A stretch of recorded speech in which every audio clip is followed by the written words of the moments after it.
المشاهدون الأفاضل، طيب الله أوقاتكم أينما كنتم بكل خير. أحييكم وأقدم نشرة أخبار المساء من الفضائية الإريترية وأستهلها بالعناوين. إصابة مواطنان بفيروس كورونا اليوم.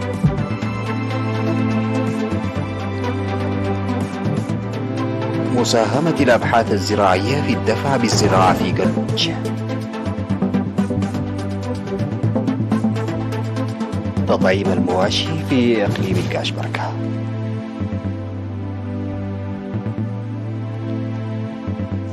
قتلى وعشرات الجرحى إثر هجوم تبنته حركة الشباب في الصومال. الكوريتان تتبادلان الطلقات والقذائف التحذيرية قرب الحدود البحرية. ماكرون يلتقي ميلوني في روما وملفات الطاقة وأوكرانيا على رأس قائمة المباحثات.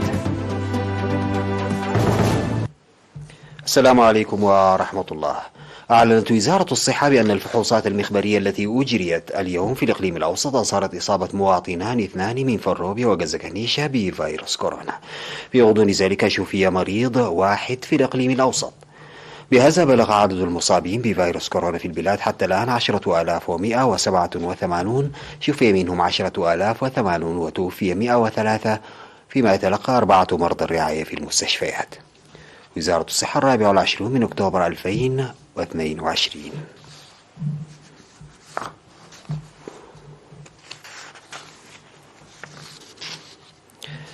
أفاد المهنيون والمزارعون في مديرية قلوج بأن الأبحاث والتجارب الزراعية في مركز العرض للمزارعين تسهم كثيرا في الدفع بالإنتاج الزراعي. وأوضح مسؤول المركز الوطني للأبحاث الزراعية في حلحلة السيد صقاي برهاني في اللقاء الذي جرى في أكللات إن هدف مراكز العرض إدخال البذور التي تتحمل الجفاف والأمراض النباتية. من جانبه أوضح مسؤول نقطة قلوج للأبحاث الزراعية السيد برهان تخليث إن تجارب والأبحاث الجارية تستهدف تحسين الإنتاج كما ونوعا، وتجري التجارب في نقطتي أكللات وقرقف إضافة إلى تربية أبقار الألبان المختارة. وقال مدير مديرية قلوج السيد سيزر ميكائيل إن مراكز عروض المزارعين ضرورية لتعريف المزارعين على نتائج الأبحاث الزراعية. وذكر المزارعون بأن البذور التي أجريت عليها الأبحاث والتجارب لها قبول كبير، منادين بإجراء الدراسات البحثية لمكافحة الحشائش الضارة بالمزارع.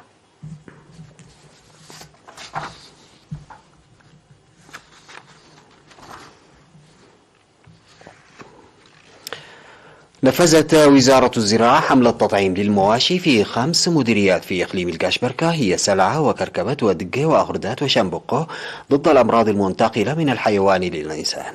وأوضح المهنيون البيطريون بأن التطعيم هدف لمكافحة الأمراض التي تظهر في الأبقار والأغنام والماعز وداء الكلب. وقال الطبيب البيطري في مكتب وزارة الزراعة في أغردات جابر صالح إن البرنامج نفذ بالتوجه إلى مواقع تواجد المواشي، وقد تم أخذ الدم من الإبل لتشخيص ظاهرة نفوق الجمال. وذكر الطبيب البيطري في مديرية شنبقة سيد هبت ميكائيل هبت قرقيش إن الكلاب غير المطعمة تسببت بأضرار وصلت حد الموت على الإنسان والبهائم، داعيا الأسر لتطعيم كلابها. وأشاد أصحاب المواشي بالتطعيم المجاني الذي يحصلون عليه. كما نفذت حملة تطعيم مماثلة في مديرية ميمنة في الإقليم الجنوبي.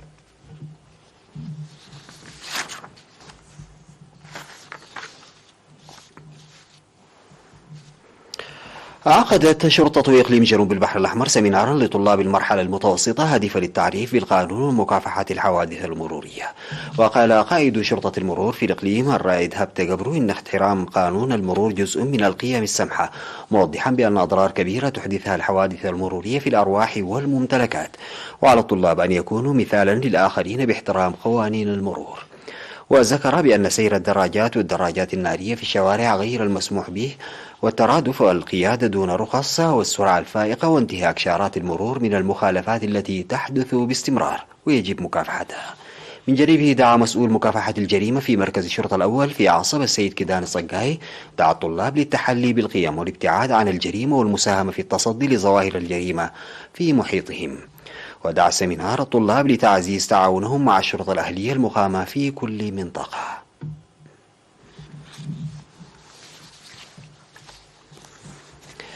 بعد الفاصل سادتي يعود بالأخبار الخارجية.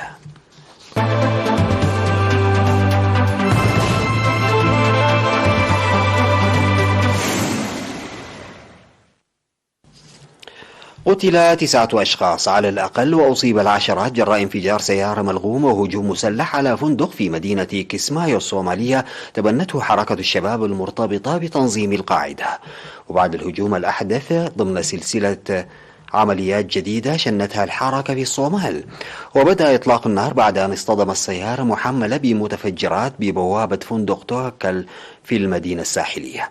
وقالت حركة الشباب المرتبطة بتنظيم القاعدة إنها نفذت الهجوم. وقال الضابط فرح محمد من كيسمايو إنه قبل الهجوم كان هناك اجتماع في الفندق لبحث كيفية محاربة حركة الشباب. وصرح عبد العزيز أبو مصعب المتحدث باسم العمليات العسكرية لحركة الشباب إن الجماعة مسؤولة عن الهجوم الذي كان يستهدف القائمين على إدارة ولاية جوبالاند والذين يباشرون عملهم من الفندق.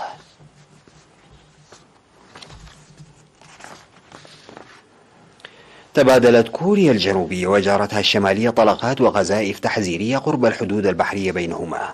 وأطلقت سيول عيارات تحذيرية بعد اشتباهها بتوغل سفينة كوريا الشمالية.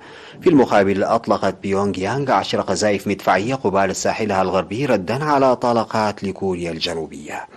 وأفادت تقارير بأن سفينة تجارية كورية شمالية عبرت ما يعرف بخط الحد الشمالي بالقرب من جزيرة بينغ نيونغ، لكنها تراجعت شمالا بعد أن أطلقت البحرية الكورية الجنوبية عيارات تحذيرية وفق ما ذكرت هيئة الأركان المشتركة للجيش الكوري الجنوبي بحسب يونهاب. وتعتبر الحدود البحرية نقطة ساخنة وكانت مسرحا لاشتباكات عدة بين الكوريتين على مر السنين. وتصاعد التوتر في الأسابيع الأخيرة مع قيام كوريا الشمالية بعمليات إطلاق صواريخ وقصف مدفعي استفزت كوريا الجنوبية واليابان وأثارت قلق حلفائهما الغربيين. وكثفت بيونغ يانغ تدريباتها العسكرية بشكل كبير مؤخرا، حيث قالت سيول وواشنطن إن الزعيم الكوري الشمالي كيم جونغ أون على وشك إجراء ما قد تكون سابع تجربة نووية لبلاده.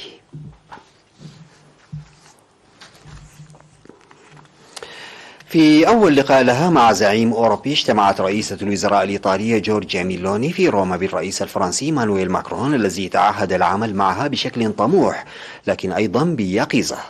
وبينما حرص الإليزيه على إبقاء تفاصيل اللقاء غامضة، كشفت روما أن الاجتماع الودي والمثمر والذي استمر أكثر من ساعة بقليل ركز على الحاجة إلى استجابات سريعة ومشتركة لارتفاع أسعار الطاقة على المستوى الأوروبي، وتطرق إلى دعم أوكرانيا وإدارة تدفقات الهجرة، مشيرة إلى أن الزعيمين عبرا عن رغبتهما في مواصلة التعاون بشأن التحديات المشتركة الرئيسية على المستوى الأوروبي مع احترام المصالح الوطنية لكل منهما بحسب روما.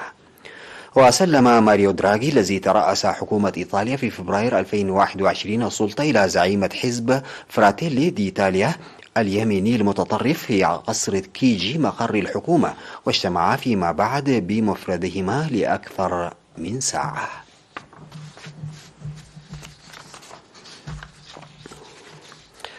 خرجت طائرة تابعة للخطوط الجوية الكورية عن المدرج لدى هبوطها في مطار سيبو الدولي في الفلبين، ما تسبب بإصابات طفيفة بين الركاب، وأرغم السلطات على إغلاق ثاني أكثر المطارات في البلاد ازدحاما حسب ما أعلن مسؤولون.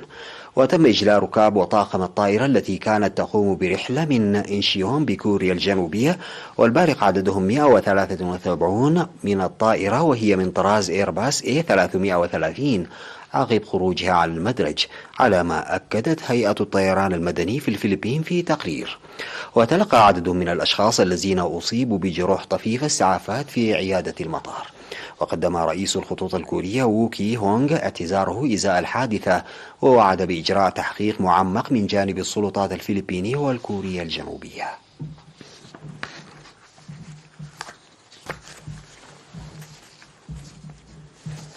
ختاما سادتي لنشرة أخبار المساء أعود فأذكر بعناوينها.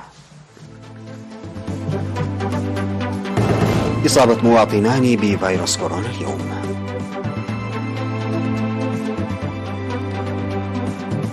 مساهمة الأبحاث الزراعية في الدفع بالزراعة في كالوجه.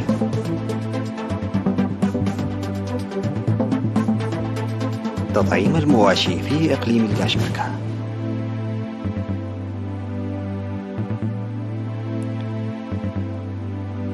قتلى وعشرات الجرحى إثر هجوم تبنته حركة الشباب بالصومال.